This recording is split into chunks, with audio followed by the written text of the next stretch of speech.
Hello, and welcome back to Who Are You, a CSI podcast. I am Lauren, and I have seen CSI through and through around 3 to 4 times. And I'm Nick. This is my first time experiencing all these episodes. And today we are reviewing Season 1, Episode 20, Sounds of Silence. Original air date was April 19th, 2001. Director is Peter Markle, which I feel like is a new director. I feel like that's not a name that I've said before, but I'll have to double check. We'll go back. We'll double check. Writers are Anthony E. Zeiker. We've definitely named him before. Josh Berman, definitely named him before, and Andrew Lipsitz, also named him before. And we begin today's episode with shots of the Vegas Strip. So, Nick, what is our Vegas score for this episode? Because I think it's just going to depend on time. Of Vegas Strip for this one. My Vegas, a very sort of common number recently, another 3. We actually had 4 shots. I think it was very close to, hitting the 4 mark. But I think it's really hard if you don't have like either 5 shots or you need to get like 20 seconds or something. Yeah. Like they've kind of hit the sweet spot, right? They figured out all of the opening things are all between like 12 and 14 seconds now. Yeah. And so I think we're going to be stuck in 3s for a while. So as I said, season 2 might have a different system. I think that's a good time to reboot. We might reboot the system come season 2, listeners, just to keep it interesting. So it's not just like every episode we're like, it's 3. Don't worry. There'll definitely be a spreadsheet and some graphs because I am a data visualization guy. He really is. That will go up on our Twitter X profile and share with the world. But we're I think we had like 1, 2, and 5 3s the last 6 episodes. Yeah, that sounds about right. And they're all basically the same. It's coming down to the number of shots more so than the number of seconds. Yeah. But we also get a lot more intercut Vegas shots, and that's where I think like the future of the Vegas score lies. Is what's the total amount of Vegas. I also am really looking forward to episode 1 of season 2, where I feel like we're going to get a lot of Vegas because they're going to expect a lot of new viewers. And they just want everyone to really know that CSI takes place in Las Vegas. Yeah. So we move away from the Vegas Strip and we focus in on 2 girls driving. So they're just having a good time driving in Las Vegas, and all of a sudden they hit a boop boop. Yeah. And only one of them wants to stop. They do stop, and they're kind of like, "Oh no, what did we hit? I'm not sure. I think we might have hit a person." And we then go to the police on scene. Oh, go ahead. Have you hit an animal in your car There's before? no way you would misinterpret. I mean, I've never hit a person, so I've hit a bunny, and the amount of travel your car has going over like a small animal. Yeah. If you hit a person, it would be so significant. For those who've been listening for a while, I just moved to a new house a few months ago, and 3 weeks ago maybe, I was out walking my dogs. And I saw a bunny that I'm pretty sure got hit by a car because it couldn't use its back legs. Oh. And I was like, oh no. So I took the dogs for a walk, and I was like, I'll go check to see if it's still there when I'm done walking the dogs. I took the dogs. Well, actually, as I was walking the dogs, I called a wildlife rehabber, and I was like, hey, if I can get this bunny, will you take it in? And they were like, yeah. And I was like, all right, sweet. So I got home with the dogs, and I went, and the bunny was still there, and I was like, all right. So I scooped the bunny up, and I brought it in. I still don't think the outcome was great for the bunny, but it's better than the bunny dying on the side of the road. I think I was 7, and me and a person I used to hang out with found a bird that was in bed. Kind of a weird place. Birds are almost impossible to rehab, which is so sad. We rode our bike 2 miles to the vet and gave it to them. And I remember leaving there thinking, they're just going to kill that bird. They're going to humanely euthanize the bird. But I just put the bird out of its suffering. I just felt it's so tough to rehab birds because if anything happens to their wings, you can't release them, and that makes it very difficult. I was a very old child. For a child, I feel like I was very sort of ahead in terms of the way I saw the world, and I already had that sense that this. You were pessimistic at a very well. No, I was the way they were patronizing me. Like you would patronize a little. Oh yeah, no, we'll take care of it. Yeah, and I was I was like, why are you using that tone of voice? I was like, I know when we brought our cat here a year ago and had to put her. It did not after end well. After it was hit by a car, you put it down, and I know like, that you do that here. No, so yeah, but that was like my first memory. But I didn't hit an animal with my vehicle. I was like 32, first time it happened. Yeah, it happened to me like a year ago. Like I was 36 years old when I accidentally hit a squirrel, and it was a horrible Saturday morning. I felt so bad. But I remember like the sound. I remember how obvious it was. That's why. So to get back to the show, if you would hit a human, you would not say I hit a pothole. No, not in Vegas. No, first off, there's no way. How many potholes are there in Vegas? It never rains. right. There's no snow. Like, there's not a lot of cause for potholes. Yeah. Yeah, no. I don't know what she thought she had. No, I don't. But I'm glad they stopped and turned themselves in. They did, and so we go to the police on scene. Grissom and Sarah arrive. We see Warwick is taking pictures of the crime scene, and we quickly learn that the victim who was supposedly like hit and killed by these two women, in fact, had two distinctive tire treads on him, which leads Grissom to believe that he was already dead when the girl's car drove over him. Yep. So they did not kill him. He was already dead in the road, and then they drove over him. Where we get to. I don't. So this scene is like extra weird because the guy's laying on the ground. This whole episode is extra weird. And they like lift up his shirt. It's not like I can't call it broad daylight because it's the middle of the night, but like it's the middle of the night. But there are people around. Yeah. And like you're like exposing this run over body. You don't know what you're gonna find under their shirt, and they just show these like two tire tracks. That like, was he shirtless when they ran over him? Because like, why are the tire tracks through the shirt? Like the black marks as if like the tire directly applied on him. But like from all the reenactments we see, he had his shirt on.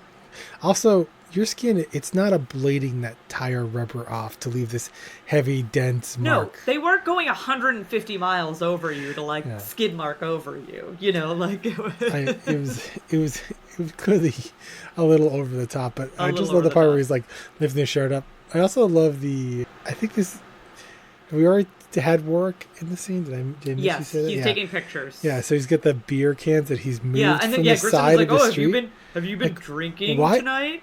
Why did you have to move those? I have no idea. Other than to have Grissom say, "Have you been drinking tonight?" Yeah. There's no reason for him to have moved the beer can from the sidewalk. It's a weird episode. It's a strange episode. I kept trying to figure out if it was they weren't sure what it was going to be, and so they shot it so that it could be ambiguous and filled in later. Yeah, it feels like a bit of a stumbling episode. Like they're stumbling through a lot of this. So we go to credits. We then have Catherine and Nick pull up. Catherine lets Grissom know that there's like a shooting at the coffee shop. She's basically like, hey, Nick and I are on this. And she also reminds Grissom that she wants to go to a conference. And the deadline to like submit paperwork from him is like end of day for her to be able to like attend this conference. End of shift, she says, right? End of shift, which I don't know what that means. Does that mean 7 a.m.? Yeah. You know, they have weird shifts, but it doesn't matter. So we then go to Grissom. I think it's important to call out here how determinately like Grissom pushes back. Like, yeah, I'll do it. Yeah, I got it. I won't forget. Like, you know, because it comes up later. But it does come up later. It's so crazy for him to be so. Yeah, don't worry about it. Like, don't. I got it. How dare you accuse me that I wouldn't do this? Yeah. It comes back later, listeners. If you have not watched this episode already. So spoiler alert. Spoiler alert. We then go to Grissom, Sarah, and Warwick with Doc Robbins. The victim from their hit and run has been ID'd. His name is Brian. Doc Robbins lets them know that he is deaf. And we also learn that he has dry blood on his knuckles, so most likely he has been in a fight. Yeah, I mean, and presumably, like recently, because you would have washed your hands if it was, you know, any other time ago. Yeah. And not his blood, which is the other important part. I think they tell us about that. Yeah. We learned, I don't know if we learned that right then, but they later test the blood, and it is not his blood that's on his knuckles. So, yeah. So we have Catherine and Nick arriving at their crime scene. I had to write this line down, and I'll be curious to hear your thoughts on this, because it piqued my interest the first time I listened to the episode, and then because of scheduling conflicts, I was not feeling well last week. So the first time I watched this was last week, and then I didn't watch it again until today. Same. And today, when I was watching, I was like, oh, right, this line is bananas. Like, so as Nick and Catherine are walking into their scene, and we already know it's a multiple people are dead at the scene, right? They're walking in, and he's talking to Catherine, and he's saying this straight-faced, so I also feel like this plays into it. He goes, one death is a shame, more than one is a party. I don't think I even clocked that. That is a weird line. And I was like... There's so many weird lines in this show. And I was like, what? What are you talking about, Nick? Like... And then Catherine just was like, yep, like, plan to, like, do overtime or whatever. But I was like, what is happening? What is going on? Yeah, it's always like, plan to do overtime, except that somehow we'll magically wrap this up by the end of the next day or something. I don't think it's like the next shift, but it's pretty soon. So we learn that one of the victims is a Frankie Flynn, and this might have been a possible hit. Like, he was a person that, like, drove around in an armored car. There's a lot of people that would have wanted him dead. So I've been wanting to re-listen to them describe this, so he was a casino owner. Yeah, but he's like an ex-casino owner. Yeah. I think he was like out of the business at this point, but he he was in shady dealings, and there's a lot of people that possibly wanted him dead. And so we see a reenactment as if Flynn was the target, and the two girls in the coffee shop were shot last. Yes. So like someone came in the front door. Basically take out the witnesses. Shot Flynn, shot his bodyguard, shot the guy wearing the headphones, and then took out the two coffee shop workers as just basically like, oh, you walked in on me doing this hit and I had to kill you. Yeah, there was a person body not there because he was not dead, so they sent him to the hospital. Yes. Brass tells us he dies on the way shortly after. Yeah. But Nick remarks says he's got death metal or speed metal. Yeah, like you wouldn't be able to hear, like, I don't know what he says. That's definitely not true. Yeah, especially a Discman. Like, come on. And it's one of those, it would have skipped when it's one of those, every shot. So both Nick and I are, as we're recording this, are wearing headphones that like over the ears. Cover all of our ears. They're over the ears. These are like the cover your like cheap ear holes. Foam pad. Yeah, cheap foam, tiny, barely cover your ear holes. Never mind your entire ear. Like you'd be able to hear things over. If you were in a quiet room and somebody said something to you, you would know that they were talking to you. Yeah, these were not like noise reducing headphones. But anyone who's ever fired a firearm, there is a physical change that happens to the air, right? Yes. There is a big. Yeah. That's why it's so loud, as the air is expanding. Yeah, it vibrates, right? It's if you're. I mean, you have kickback. You have kickback, right? Like if you're. Yeah. You know, the first time that enough to move a human. Yeah, I mean, the first time that I shot a handgun, the person who was helping me, like guiding me through shooting it, was like, watch for the kickback. And I was like, what do you mean? And as soon as I did, it was like, boop. And I was like, ah! You can my hand came right towards my face. And you can hear a gunfire through like the ear protection over your headphones they give you. It just gets really quiet. So like that's kind of like a farce. It was a farce. But also, I would like to point out that every Discman that I've ever seen would have skipped from the vibrations. Yeah, that is so true. The tiniest little bit, and they're like, Yeah. So we then go to Grissom. He's arriving at a home. He meets with Mrs. Clemens, who is Brian's mom. He tells her that Brian was killed. She is very upset, originally thinking that his death was a result of him being deaf. Like, I don't know if she'd like, maybe he got hit by a car because he couldn't hear a car coming. Yeah. You know, like she seemed to like assume that probably the things that have kept her up at night. Yeah. Having a deaf child. Having a deaf son. Yeah. So, and then Grissom lets her know that like, nope, in fact, we think that he was murdered. And Grissom is like, oh, hey, we can connect you with a counselor if you want to talk to a counselor. And she's like, talking is overrated. Just find the person who killed my son. I think an important thing from this scene is they talk about like the doorbell at the door. Yes, vibrating the floor so that he could feel it when somebody rang the doorbell. It's the first time you're really starting to key in that Grissom is aware, has some kind of comprehension of what it might be to be deaf. Yes. Which, spoiler, comes up quite a bit this episode. Spoiler alert. Also, at the end of this episode, we can have a fun conversation about how much sign language Nick understood in the nonverbal outro. Oh, okay. All right. Yeah, let's get there. So we then move to Catherine with Doc Robbins. We learned that Flynn had colon cancer. This was another line. I just feel like this episode was full of lines where I was like, CSI, what are you doing? Doc Robbins was like... He did say it's a new director. Maybe we'll never hear that person's name ever again. Maybe we'll never hear this person again because... So we learned that Flynn had colon cancer. He probably only had like 1 or 2 months left to live if, he hadn't got shot.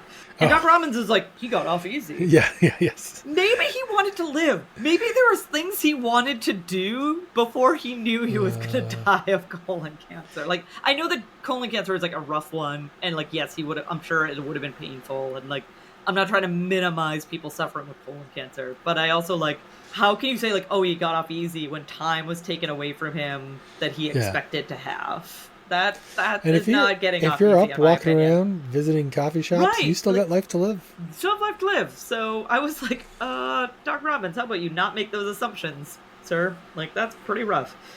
We then learned that this episode is trying to be too cheeky. That's what it is. I think it is. It's so weird. And it's especially weird on the second watch. And we learned one of the other victims, one of the coffee shop workers, Erin McCarty, was pregnant. She was 6 weeks pregnant. So my notebook just says plus baby because I was writing down who all the victims were. Yeah, that's fair. Yeah. She's 6 weeks pregnant. And we then go to... But she would know, right? She would know. She would Catherine this comes up multiple times that she would definitely... And to be fair, I will say as someone born in a female body... Especially when I was, like, in my early 20s. Like, if I was late by a day, I knew I was late by a day. Yeah, Thankfully, it never came up. I don't want to have kids. But probably, like me, you have probably known somebody who became pregnant, but went through a very long period where they were very, like, oh, no, I'm not pregnant, or something. Yes. So it's like, you would definitely... I mean, people definitely know when they're supposed to ovulate, when they're not supposed to ovulate, when they're late. But people are also very dismissive of it. So it was kind of a weird comment. But I think what she's really saying is like she wasn't completely in the dark. No, I think she had 6 weeks. Like this is not like if she was 4 weeks, wherein like right when you would be like missing your period, I can understand being like, oh, she might not know because she's 4 weeks pregnant. But 6 weeks pregnant is like 2 weeks past when, or even longer because it's a weird. We won't get into it, but it's a very weird thing how they count the length of pregnancy. So, oh yeah, I have no idea. It's very strange. It's very, very strange. So, like, all I know is there's fruit involved. And... yes, your baby is the size of an orange. So your baby is the size of a chia seed. We then go to Nick processing the coffee shop scene. We learn that all of the bullet casings are from a 9mm. We then realize that the manager of the coffee shop, a Brad Kendall, is outside. And... should have known. This should have been a tip-off. I should have had a prediction here. Oh, you didn't. I was kicking myself in the second watch. How many times in the show already have they referred to people returning to the scene of a crime? Yes. Yeah. Right? Yeah. I didn't even clock it. Which is so funny because I've been, I guess, sort of rewatching, but now... rewatching plus watching a new Hannibal, the TV series, and there's like this whole big thing about like someone going to the funeral of someone who's been murdered, and somebody else there is like suspecting them of being the one who murdered the person, and they're like, hey, they tend to revisit crime scenes. Like, what are you doing at this person's funeral? Is that person Hannibal? It's not Hannibal. Okay. No. Isn't that the Mads Mikkelsen one? Yes, it's really good. I mean, that was really good. I never watched it. First season, fantastic. Like, first season, chef's kiss. Second season, no. Third season, but like the actors are always great. I kept waiting to be like, the fourth season, amazing. No, there's only three. And we then go to Sarah and Warwick arriving at the school for the deaf, where they assume that Brian was a student. They meet a Dr. Gilbert, and they bring an interpreter with them. And during the beginning of the conversation, Sarah is like looking back at the interpreter talking and not looking at Dr. Gilbert when she's talking. On the second watch through, I clocked that at the beginning she's actually not doing that. And then the principal isn't saying anything. Yeah, so she starts looking and back. Then she starts looking back, and I was like, that's interesting, because like at some point she's kind of like, what am I feel like she's just confused. Yeah, like and I don't know if that was intentional or not. And it does happen quite quickly, so because they kind of like drop you in the middle of it. It feels like they've been having a conversation already. Yeah, and then we got to like... She's like, I understand you don't want to cooperate, and she's looking at it, and then she says something, and she stops, and she looks back and asks another question behind her, and that's kind of when it changes. But like, yeah, the second watch through, I thought it was important to note that like, I actually think she was trying, and what they're trying to show here is that Sarah doesn't know what to do, right? She's uncomfortable. Yeah. She kind of uncovers, and Grissom kind of brings that up again later. You don't know how to, you're not treating the situation correctly. Yeah. I don't want to jump ahead. So Dr. Gilbert asks if they can send someone else like with more understanding. She basically kicks them out and is like, nope, like you can't solve this crime because you don't understand the victim. So you need to get out of here and bring somebody else in. So Sarah and Warwick pull up to HQ. They talk to Grissom. They're letting him know, like, hey, she was super hostile and like wouldn't let us investigate. Kicked us out. So Grissom returns to the college with them. I want to say that I feel like Grissom is like, what? How dare, like his attitude is like, how dare they dismiss my people? I know, and then he gets in there and he's very... I don't think I realized he wasn't outside the college the first time, and they were at the station when I watched it the second time. Yeah, I was like, oh, then you all drove back there, and then you brought the two of them with you? Yeah. I was like, it was just kind of like a funny realization. I thought that it's like, he seemed like he was really bothered. Instead of like seeing into the problem, which is something that he should have been empathetic to based on the way the scene goes.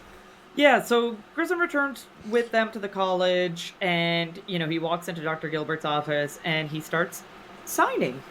And this, not immediately, but, slowly starts to, lower Dr. Gilbert's walls and her guard a bit, and she starts to be a little bit more accepting, and Grissom tells her, for reasons completely unbeknownst to me, that he will include her in the investigation. What does that mean? Why? Why? You are the dean, you're the president of the college of thousands of students, and one of your, I'm not saying that, it's not a sad thing that one of your students got murdered. Of course it is, but, why do you need, you're not his mom. Include his mom in the investigation if you're going to, include somebody on the investigation. Why are you including this woman in the investigation? I don't know why I remember this, but I think it's only 132 people in the school. It's only a small school. But even still, because she makes the whole thing, we eat together. And we're a family. But even still, he has a mom. Yeah. But also, he has a woman that raised him. So, if somebody's going to be included in the investigation, maybe the woman that has raised him his entire life, and not the woman that has been, overseeing him and 134 other students for the last, 2 years. Grissom, what happened to, being the boss and being responsible? You can't tell people information about cases. Yeah, they're just going to be, included in the investigation when they have, no credentials. Yeah, way to let your feelings ruin a case again, Grissom.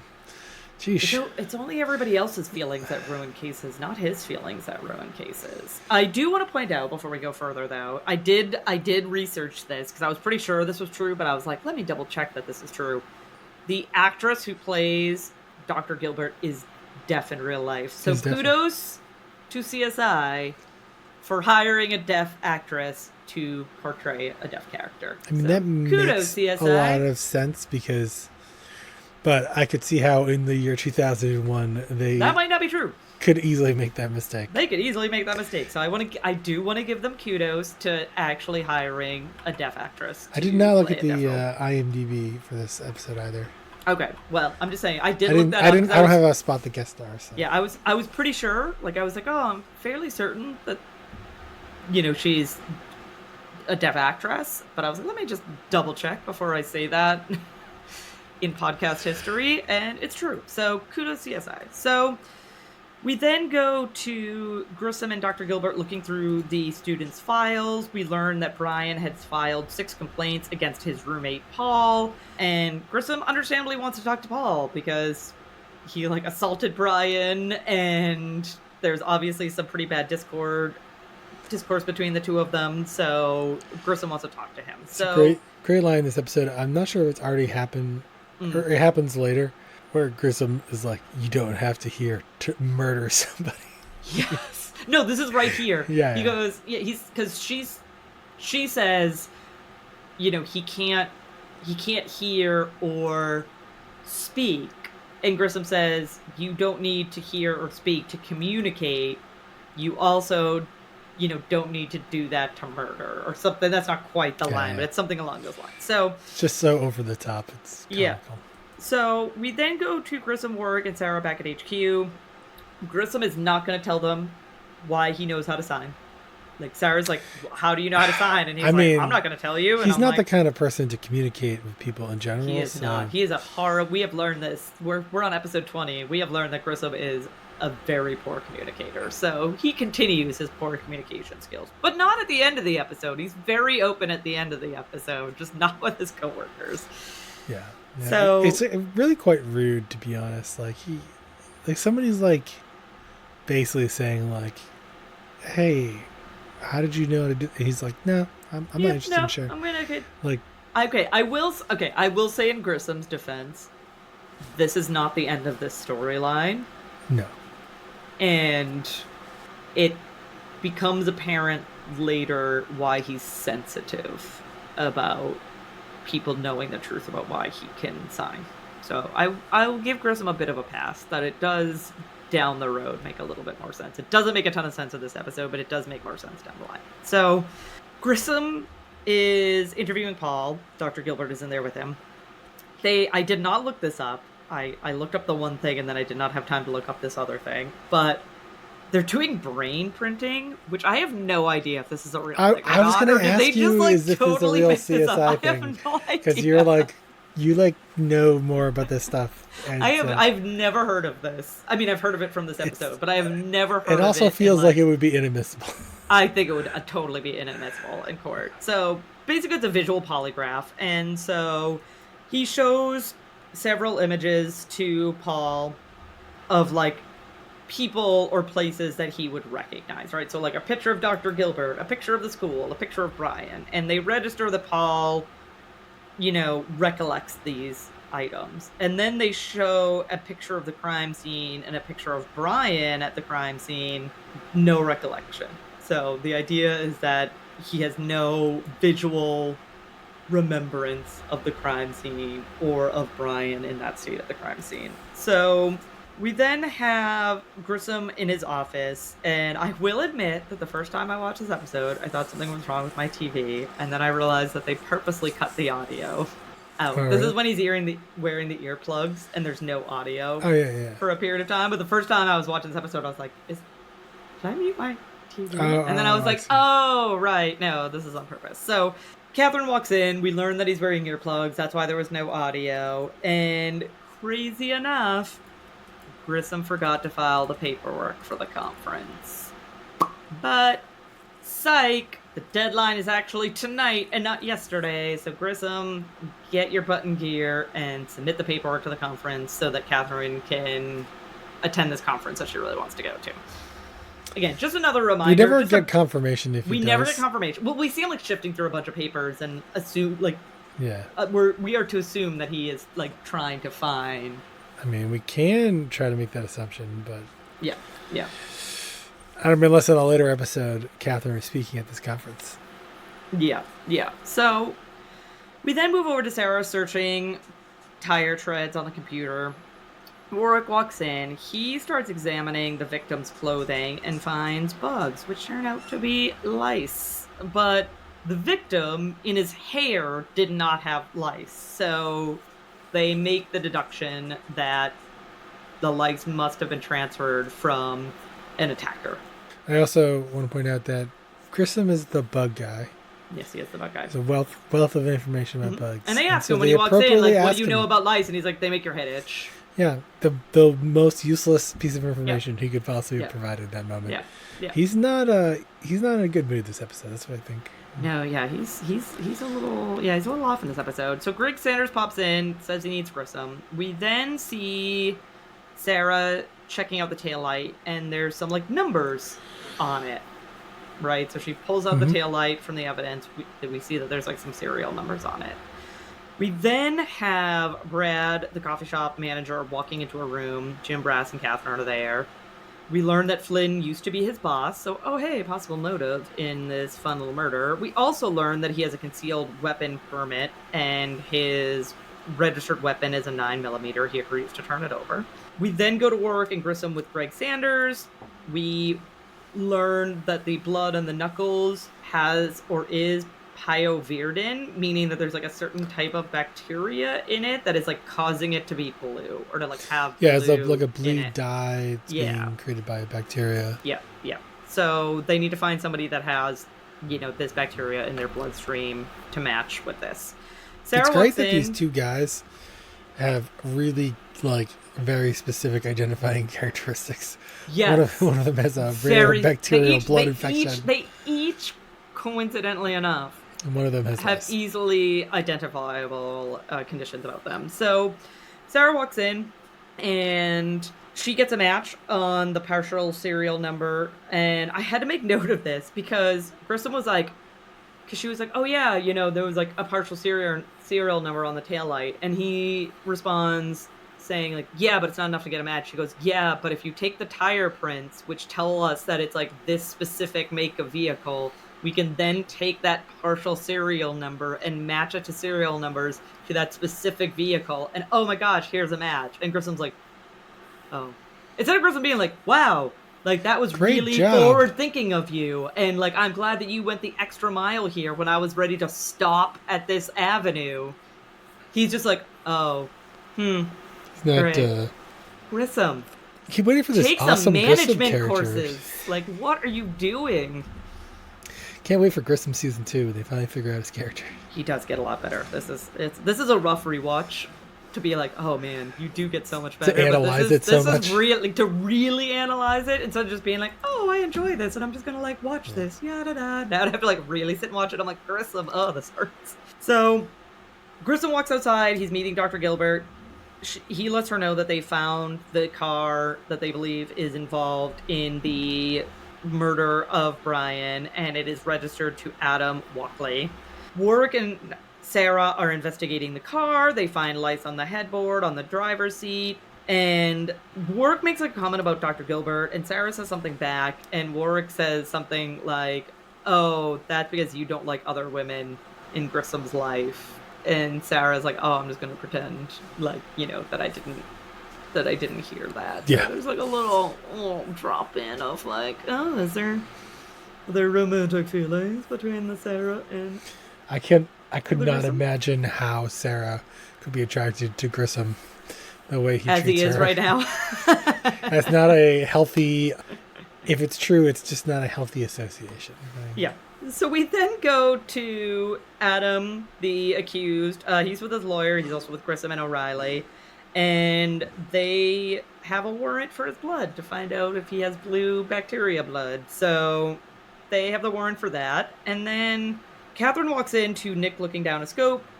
He's letting her know they're in like the gun ballistics lab. They learn that the striations don't match, but that all the bullets from the crime scene are from the same gun. So it wasn't like multiple guns were used at the crime scene. It was a single gun. And then Jim Brass walks in. He doesn't really have much of anything either. We then have Catherine and Nick go back to the coffee shop, and they set up a bunch of fun lasers. So instead of string to do like blood splatter, they're using lasers to do gunshots, which I thought was pretty neat. It seems very unscientific. Yeah. Because if you were like, oh, this person was standing here, like you would need several points to like make a line. Yeah. Well, we learned that they use these mirrors later, so it's not. Well, we learned that their first assumptions are wrong, right? Their first assumptions is that the killer came through the front door and like killed these people. Shot from this place to make this whole. Yeah, but we learned in the scene that the bodyguard had his hands on the counter, which comes into play later. But we learn in this scene that he had put his hands on the counter. They have his like handprint / fingerprints on the counter. This is when they start theorizing, like, what if the killer had come from the back to the front instead of the front to the back? And so they find like a ricochet, which they realize that like could only happen if like a door was open, and it doesn't make sense for that door to open if it was like from the front. If it ricocheted and the door was closed, it would have had to at least make a hole in the door. Yeah. But it didn't. There was no hole in the door. And so they theorize that the shooting actually started with Erin, the 6-week pregnant girl, in the back of the shop versus from front to back. So we then go back to what I would say is probably storyline A with Warwick, Sarah, and Grissom. They're having a little walk and talk in the hallway. We learn that the suspect, Adam, does not have lice, but he does have blue blood. So he's involved, but, like, there's more to learn about this crime scene. And so then I thought it was actually kind of cute. We go from a Warwick, Sarah, and Grissom walk and talk to a Nick and Catherine walk and talk. Like, literally go from walk and talk to walk and talk. Yeah. I literally, in my notes, I was like, walk and talk. Walk and talk. And this is when Catherine reiterates that Erin knew that she was pregnant. Like, there's no way that at 6 weeks pregnant, she didn't know that she was pregnant. And they both go to Doc Robbins, and they ask for a paternity test. So, run a paternity test on the fetus. Which Doc Robbins seems to be like, what? And they're like, yeah, there's enough cells. Run a paternity test. Thanks. It's the size of a kumquat. Yeah. We then see Warwick and Sarah underneath, like, a lifted car. They find fabric, and they're also starting to realize that, which I don't know how you didn't already realize this when it was the taillight that was broken, but this is when they, like, solidify that the car backed up into the victim and didn't front-facing hit the victim. And I'm like, yeah, you have a broken taillight. How do you think a broken taillight happens if, like, you hit them with the front of your vehicle? Like, obviously they hit them with the back of their vehicle. You also have to drive over them. So yes, because they got the tire treads. The whole, and then, if there's fabric under their car, then there should have been fabric missing from the shirt. It was kind of weird the way they pieced the hit and run together. It's not, this is not the best interwoven evidence comes together to, like, a nice reveal episode. This is definitely a little bit of a bumpy road when it comes to, like, does this actually make sense at the end of the day? Like, it sort of does, but we kind of have to jerry-rig it in a little bit. I should have looked up this director and see if this was his first episode or not while I had it up. We then go to Grissom and O'Reilly. They are with the suspect Adam and his lawyer. This is when Adam is like, yeah, I may have hit the guy. Like, oh. Like, that's his lawyer's like, yeah, go ahead and say it. The worst lawyer. This lawyer. Why would you ever have him? This is not the lawyer from the last episode that was representing the very wealthy family that, like, told them to shut up and not say anything. She's in Aruba right now, so. This is true. We then learn that he did have a friend with him the night that this happened, a Mark Rucker. And then Dr. Gilbert bursts in and starts just, like, screaming at Adam. Like, accusing him, yelling. Grissom takes her out into the hallway and has to, let her know that she possibly compromised the investigation, but then also calm her down to be like, hey, like, we just learned that there's somebody else, so now there's, like, somebody else we could also charge in Brian's death. Like, we didn't know that before, so please let me do my job, which is why you should not have outside people be a part of your investigations. Also compromising the investigation. So... Do we just have another scene where somebody charged and attacked somebody in a hallway? Like a couple episodes ago? Yeah, it wasn't that long ago. Yeah. Like you think by now you would learn to just not let people waltz into the police station. Yeah. Just do what they want. Have free will. We then go to Nick back at ballistics. We learn that it is that the coffee shop manager's gun is the right gun, but it is the wrong barrel. So he switched the barrel of the gun. So they're going to do something called bullet batching to try to see if, like, the ammo that he turned over matches the ammo that was used in the shooting. Which I think they alluded... match, like, exactly the striations. Yeah. I think they alluded to that they couldn't do it on the other bullets because they were too damaged. Yes, but they found the ricochet bullet that was, like, in good condition, so they can do it on that one. So that leads us into Jim Brass and Catherine with Brad, the coffee shop manager. He denies being the father, and then quickly does an about face when he learns that they have a court order. When they find out he has a court order for his DNA, and he's like, okay, yeah, just kidding. I'm totally the father, but, like, I didn't even know she was pregnant, but I'm totally the father. And I'm like, well, okay. Well, really, it was I am not having a sleeping with this 18-year-old girl. Yeah. To, oh, yeah, okay, sure. It happened like one time. Yeah, he was like, oh, it's a one-time thing. I didn't even know she was pregnant, blah, blah, blah. I'm a married man. Okay, it happened one time. He's like, anyone would tell you that, like, that's not the sort of person I am, which is exactly what you say if you're that sort of person. Like, well, he did a good job lying outside the coffee shop the first time. He did. I will say. So he's quite the actor, not the actor, but the character the actor. Yeah. So we then go to Grissom and O'Reilly with the second suspect, Mark. He has no lawyer. He's just like freeballing it, which, I mean, good for you, Mark, I guess. That person looked very familiar, but I don't think he does look very familiar. But I did the he probably looks familiar because I've seen this episode so many times. Yeah. So I'm not going to see. I don't think he's familiar outside of that. He's probably been in things. Yeah, he's probably been like a character. Yeah, he's probably been a character actor in other things that I just don't know. So Grissom only has one question for him: does your head itch? Yeah. And then, with no warrant, just combs his hair to learn that he has lice. So, I mean, maybe there is a warrant. We just don't know that there's a warrant. But there is no scene letting us know that there's a warrant. He just goes over and starts combing his hair, and then is like, "Hey, you have lice. You're obviously our suspect." They just read him his rights and started interviewing. I doubt they have any warrant for him yet. But yeah. So Mark tries to say that we see his reenactment, which is him and Adam are fighting over the radio. They again just hit a mysterious bump that they don't realize is a person. And then Grissom is like, you know what?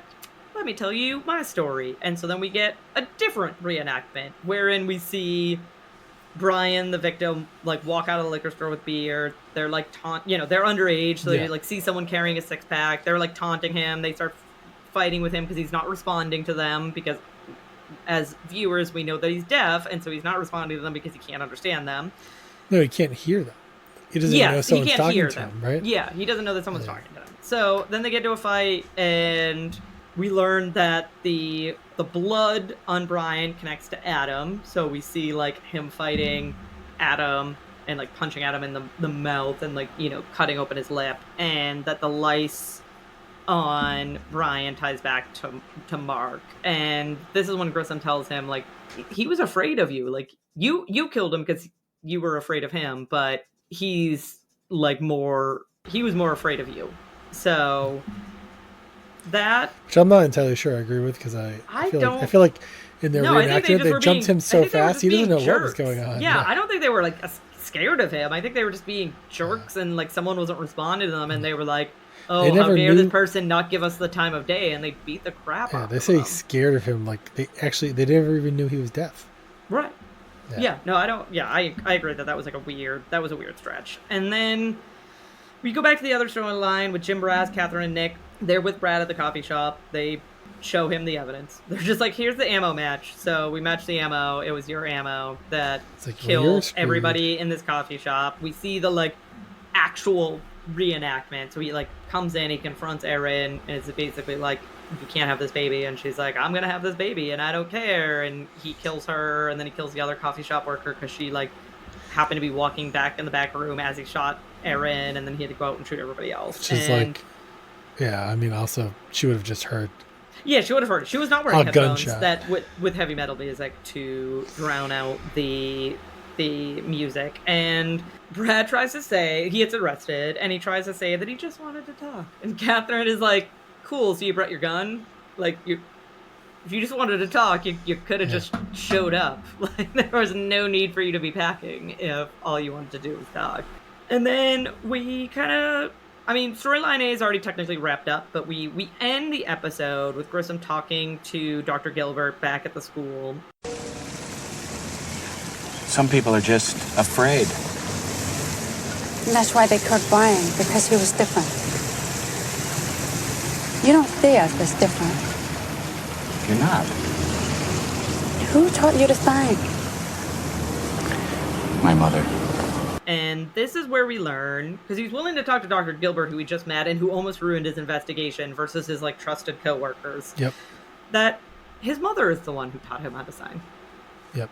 And then they have a conversation in sign language, and I know 7 signs, so I have no idea what is said in this exchange, because I I know how to sign happy birthday, and I know like a few other things beyond that, and that's literally all I know how to sign. So.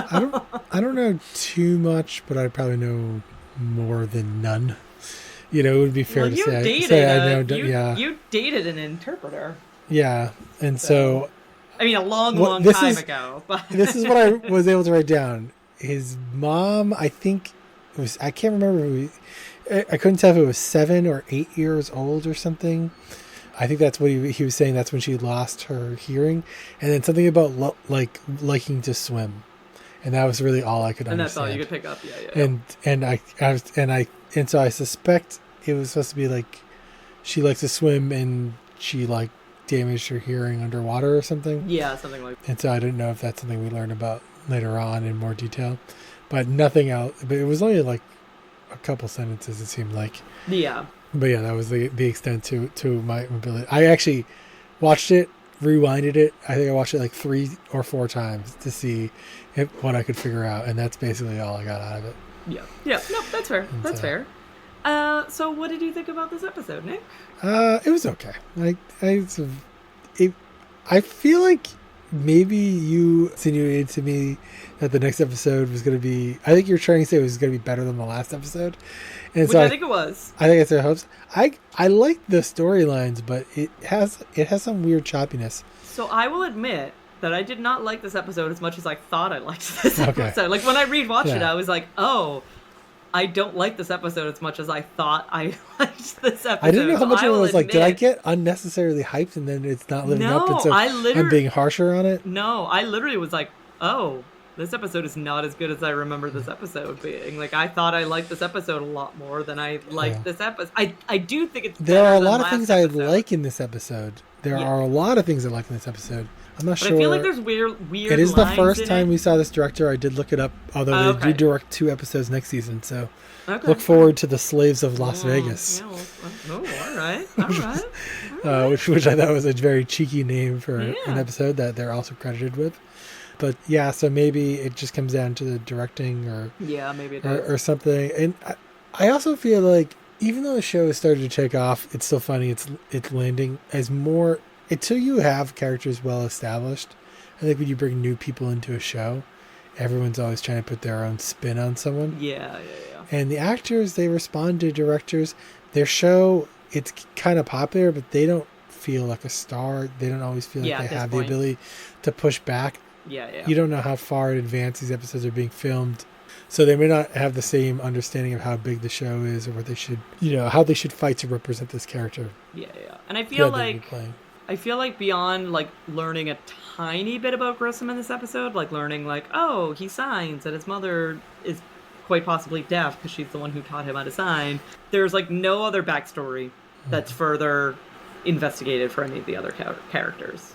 Like I think we both like episodes where we like learn a little bit more, or they're a little bit more of like the characters' backstories get to like have a play in the episode. Like we still know nothing about Catherine's like legal fight about her custody of her daughter and her like, husband that she's still legally married to. Yeah, like all that sort of stuff. Because that divorce hasn't happened. happened. We're just gonna like ignore that for right now. Or the mortgage.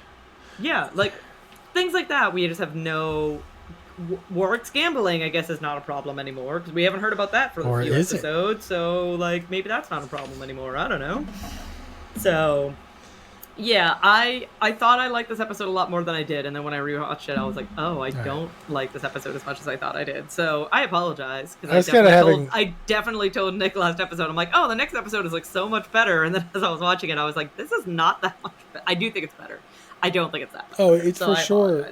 It's for sure better. It's just, it's not like the top order, let's say, of episodes we've had so far. It wouldn't make our top 5 list. No, I agree wholeheartedly. So we'll see how we feel about the next episode. We'll be back next week with Season 1, Episode 21, Justice is Served. In the meantime, you can find us on Facebook at Who Are You, a CSI podcast. We are also on Twitter /X, Threads, and Instagram at Who Are You CSI Pod. You can also email us at whoareyoucsipod@gmail.com, and feel free to tag us or use the hashtag Who Are You CSI Pod. We love to interact with you guys, so feel free to reach out. We really appreciate it. And if you have any friends that are CSI fans, feel free to let them know about our podcast. Word of mouth is the best way to grow our audience. So if you know someone who might enjoy our podcast, please let them know. Send them our way. But otherwise, we will talk to you next week. No spoilers. No spoilers.